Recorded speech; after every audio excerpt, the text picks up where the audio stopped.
안녕하세요, 여러분. 오늘은 굉장히 중요한 주제에 대해 이야기해 볼 건데요. 바로 가스라이팅하는 사람들의 특징에 대해서입니다. 가스라이팅은 심리적 학대의 한 형태로 이를 알아차리고 대응하는 방법을 아는 것이 매우 중요합니다. 오늘 이 영상을 통해 가스라이팅의 특징과 그로부터 자신을 보호하는 방법에 대해 알아보도록 하겠습니다. 우선 가스라이팅이 무엇인지 간단히 설명해 드릴게요. 가스라이팅은 다른 사람을 조종하고 혼란스럽게 만들어서 자신의 판단력을 의심하게 만드는 행동을 말합니다. 이는 주로 심리적 조작과 감정적 학대를 통해 이루어지며 가해자는 피해자의 현실 인식을 왜곡시키려고 합니다.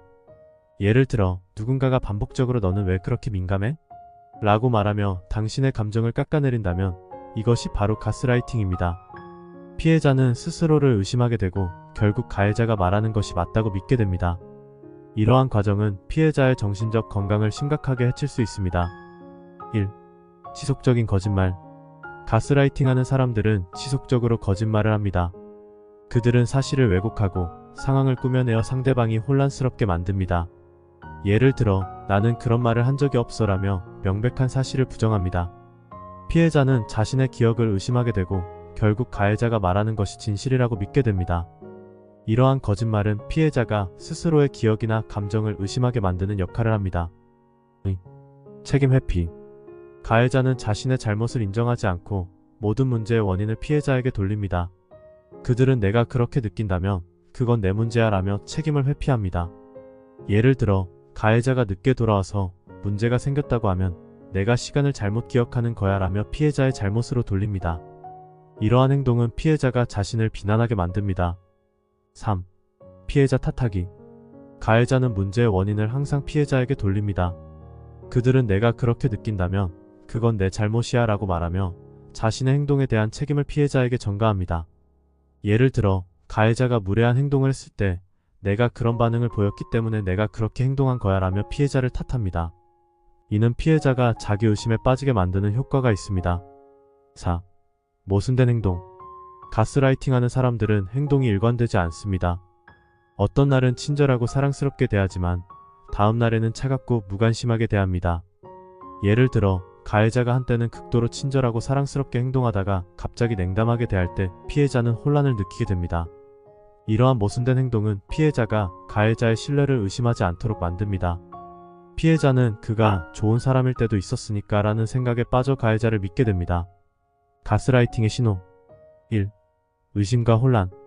가스라이팅의 피해자는 자신의 기억과 판단을 의심하게 됩니다. "내가 정말 그렇게 말했나? 또는 내가 정말 잘못했나? 와 같은 생각을 자주 하게 됩니다. 이러한 의심은 피해자의 자존감을 떨어뜨리고 결국 가해자의 말에 의존하게 만듭니다. 피해자는 자신의 현실 인식이 틀렸다고 믿게 되며 가해자가 말하는 것을 진실로 받아들이게 됩니다. 자존감 저하. 지속적인 가스라이팅은 피해자의 자존감을 심각하게 훼손합니다. 자신이 무가치하고 중요한 결정을 내릴 능력이 없다고 느끼게 됩니다. 예를 들어 "너는 아무것도 제대로 못해라는 말을 반복적으로 들으면 피해자는 자신이 정말로 무능력하다고 믿게 됩니다. 이는 피해자가 자신감을 잃게 만들고 가해자에게 더 의존하게 만듭니다. 3. 과도한 사과.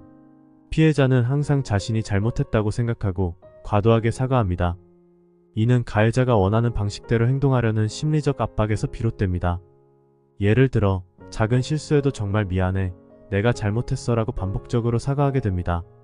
이러한 행동은 가해자가 피해자를 더 쉽게 조종할 수 있게 만듭니다. 4. 고립감. 가스라이팅하는 사람은 피해자를 주변 사람들과 고립시키려고 합니다. 그들은 피해자가 외부의 지원을 받지 못하도록 하고 오로지 자신에게만 의존하게 만듭니다. 예를 들어 "내 친구들은 너를 이해하지 못해라며 친구들과의 관계를 단절시키려고 합니다. 이러한 고립은 피해자가 가해자에게 더 의존하게 만들고 탈출할 수 없게 만듭니다. 가스라이팅으로부터 벗어나기. 1. 인식하기. 가스라이팅을 인식하는 것이 첫 번째 단계입니다. 자신의 감정과 생각이 왜곡되고 있는지 깨닫는 것이 중요합니다. 예를 들어 "내가 왜 항상 이렇게 불안하지? 라고 스스로에게 물어보고 그 원인이 가해자의 행동에 있는지 생각해 봅니다. 이러한 인식은 피해자가 자신을 보호하기 위한 첫 걸음이 됩니다. 기록하기. 상황을 기록하는 것도 도움이 됩니다. 어떤 일이 있었는지, 어떤 말을 들었는지 기록해두면 자신의 기억을 되돌아볼 수 있습니다. 예를 들어 일기를 쓰거나 대화를 녹음하면 가해자의 거짓말을 증명하는 데 도움이 됩니다.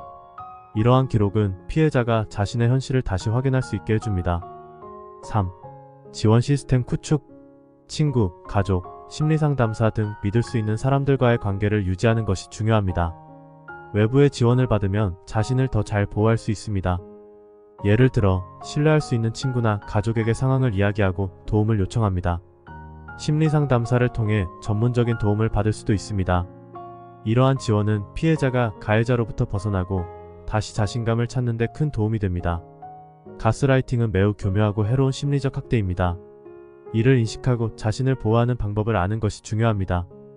오늘 이 영상을 통해 가스라이팅의 특징과 대응 방법을 배웠기를 바랍니다. 여러분의 소중한 의견을 댓글로 남겨주세요. 구독과 좋아요도 부탁드립니다.